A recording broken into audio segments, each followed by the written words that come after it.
Nous allons vous entretenir aujourd'hui du rapport trimestriel d'exécution du budget, le RTEP.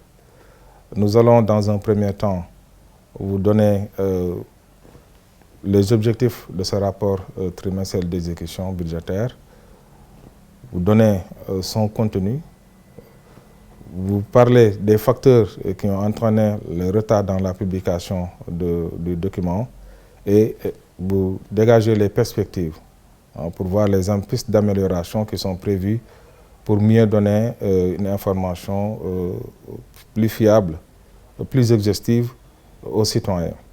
S'agissant du RTEP, il est publié et mis à la disposition de l'Assemblée nationale conformément aux dispositions de la loi organique relative à la loi des finances et au code de transparence dans la gestion des finances publiques.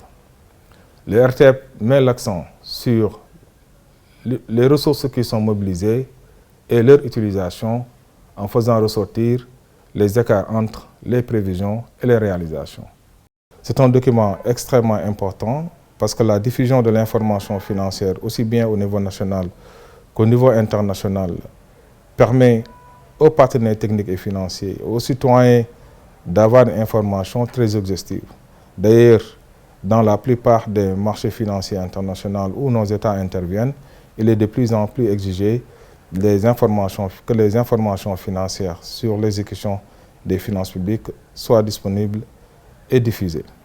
S'agissant des retards que nous avons constatés, il s'explique essentiellement par le souhait du ministère des Finances de fiabiliser, de rendre exhaustives toutes les informations qui seront contenues dans ce rapport. Il a été constaté au moment de la finalisation du rapport au mois d'avril que des informations n'étaient pas contenues dans ce rapport. Il s'agit essentiellement des arriérés de paiement et des dépenses extra-budgétaires. Or, on connaît tous le contexte qui est ici actuellement, avec le débat sur la fiabilité des informations financières et qui est en train de porter un coup dur à la situation des finances publiques de notre pays. Donc, il était de notre responsabilité, de la responsabilité du ministère des Finances, de veiller à ce que les informations qui sont publiées soient fiables et exhaustives. Donc, ça a pris un peu de temps pour la fiabilisation et pour pouvoir intégrer les arriérés et les dépenses extra-budgétaires. C'est ce qui a été fait. S'agissant du premier trimestre de 2025, le retard s'explique essentiellement par le fait qu'il ne pouvait pas y avoir un saut de publication. Il fallait publier le rapport du quatrième trimestre avant de publier le rapport du premier trimestre.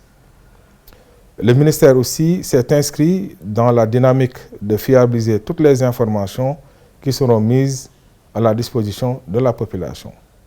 C'est ainsi qu'il est prévu de réformer fondamentalement le rapport trimestriel d'exécution budgétaire, en y intégrant la partie financement, notamment le remboursement de la dette en capital, le financement du déficit et les moyens de couverture de ces deux éléments, notamment les types d'interventions que l'État fera aussi bien sur le marché financier que sur le marché bancaire. De plus, nous nous sommes rendus compte que le RTEP qui est du quatrième trimestre qui est publié ne fait pas l'objet de révision. Or, lorsqu'on compare ce document et la loi de règlement, on se rendra compte nettement qu'il existe des écarts très importants. C'est la raison pour laquelle il y aura un RTEP provisoire qui sera publié dans les délais, un RTEP définitif qui sera publié après l'adoption de la loi de règlement en Conseil des ministres. Le ministère des Finances aussi, dans un souci de rendre une information plus fiable et plus exhaustive auprès des citoyens, a décidé d'apporter quelques innovations dans l'élaboration du RTEP en intégrant cette fois-ci la partie du financement.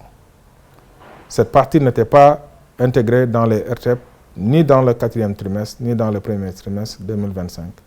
Mais dans le RTEP du deuxième trimestre 2025, qui sera publié à mi-août, l'autorité a pris la décision d'intégrer la partie du financement, notamment les emprunts le remboursement de la dette en principal et le financement du déficit budgétaire. Ces éléments sont très importants pour permettre aux citoyens de savoir le niveau du déficit budgétaire, comment l'État a financé ce déficit budgétaire et comment l'État a pu couvrir le remboursement de la dette en capital et éventuellement les autres opérations de trésorerie.